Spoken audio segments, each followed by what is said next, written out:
बहादुर हो, सच्चे हो, लेकिन अहमक भी हो। इल्ज़ाम लगाने से पहले मुस्तफ़ा के खिलाफ सारे सबूत इकट्ठे कर लेते।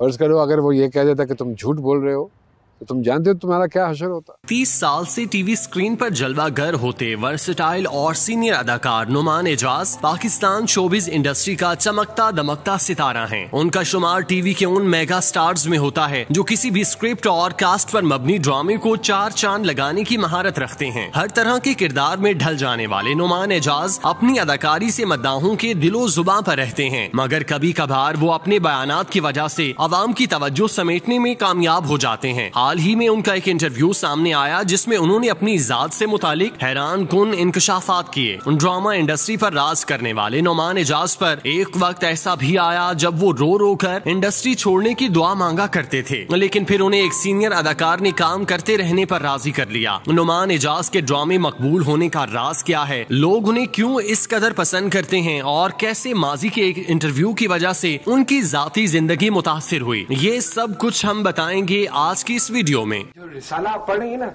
ये किसी लाइब्रेरी से नहीं मंगवाया हमने, ये हमारा अपना है जाती।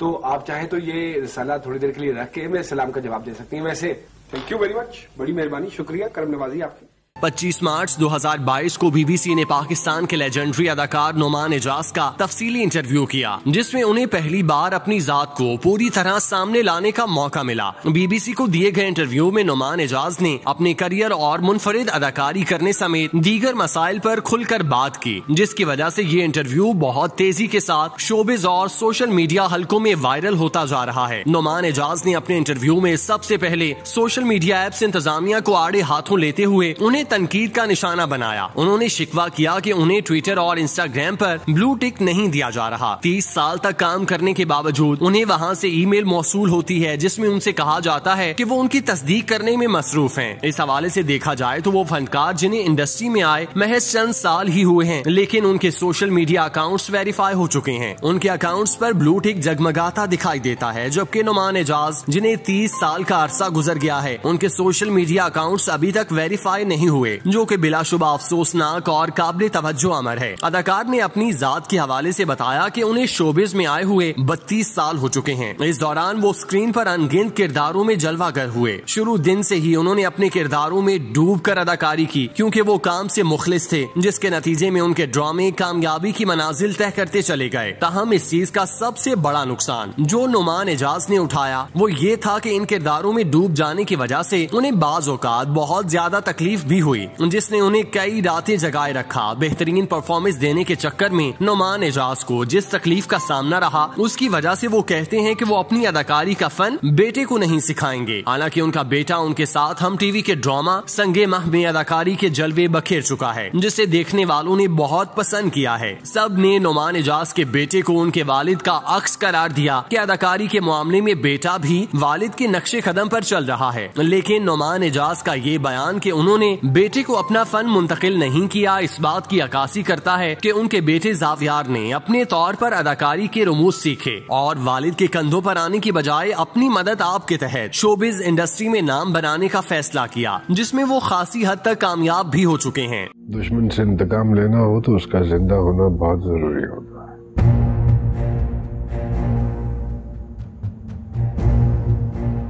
क्यों लिए तुमने उसके सारे इल्जाम अपने सर? नुमान एजाज की अदाकारी दूसरे अदाकारों से मुनफरिद होने की सबसे बड़ी वजह यह है कि उन्होंने शुरू से ही सोच समझकर अदाकारी की। दीगर फनकारों की तरह पैसे कमाने की रेस में भागने की बजाय सिर्फ मयारी और अच्छे किरदारों का इंतखाब किया। उन्होंने अपने ड्रामों में इन किरदारों को करने पर हामी भरी जो आम लोगों के साथ ज्यादा मुताबिकत रखते थे। नुमान एजाज ज्यादातर जागीरदार, वडेरे, सेठ और बदमाशों जैसे किरदारों में जलवागर हुए, जो देखने वालों के दिल में अपनी जगह बना गए। यही वजह है कि आजकल के ड्रामों में उन्हें इस तरह के किरदारों की ज्यादा पेशकश की जाती है, जिसकी ताजा मिसाल हम टीवी का सुपरहिट ड्रामा परिजाद है, जिसमें उन्होंने सेठ बहरोज का इंतहाई मुतासिर कुन किरदार करके देखने वालों की तारीफें समेट ली थीं। हर किरदार में नगीने की तरह फिट हो जाने वाले नुमान एजाज के बारे में ये ही ख्याल किया जाता है कि वो बने ही अदाकारी के लिए थे और उन्होंने अपने शौक को पूरा करने के लिए अदाकारी करने का फैसला किया। लेकिन नुमान एजाज ने अपने हालिया इंटरव्यू में इस हवाले से बात करते हुए चशम कुशा इंकशाफात किए कि शोबिज में आने के कुछ साल बाद उनका इंडस्ट्री से दिल भर गया था और वो किसी और शोबे में जाने की ख्वाहिश करने लगे थे। इस मामले में वो नमाज पढ़कर शोबिज से दूरी की दुआएं मांगा करते थे। 5 साल तक नुमान एजाज शोबिज से दूरी की दुआएं मांगते रहे, लेकिन फिर एक दिन उन्हें एक शख्स मिले जिन्होंने उन्हें बताया कि शायद खुदा को उनका शोबिज में रहकर उनसे काम करवाने का मंसूबा है। नुमान एजाज ने बताया कि उन्हें उस शख्स ने मशवरा दिया कि वो शोबिज में रहते हुए भी लोगों को मजहब का पैगाम दे सकते हैं, और फिर उन्होंने वही किया, जिसके बाद उनका नाम ड्रामों की कामयाबी का जामिन बन गया। नहीं अंदाजा तुम्हें मेरी तकलीफ का, तुम्हारे बगैर कितनी ऐसे ऐसे लगता है जैसे हजारों किरचियां किसी ने मेरे जिस्म में घोंप दी।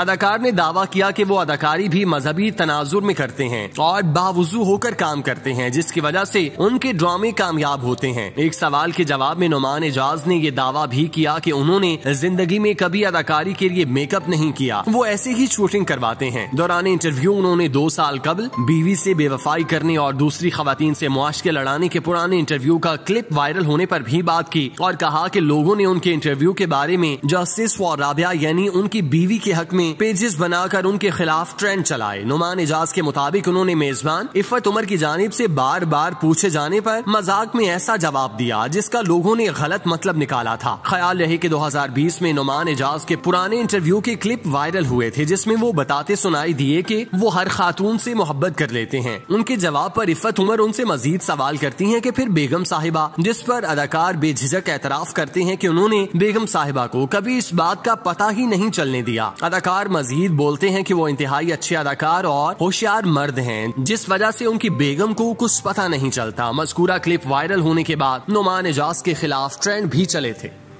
नहीं खा सकता हूँ मैं खाना अकेले टेबल पे बैठ के, मेरे हलक से में नहीं उतरता है ना वाला।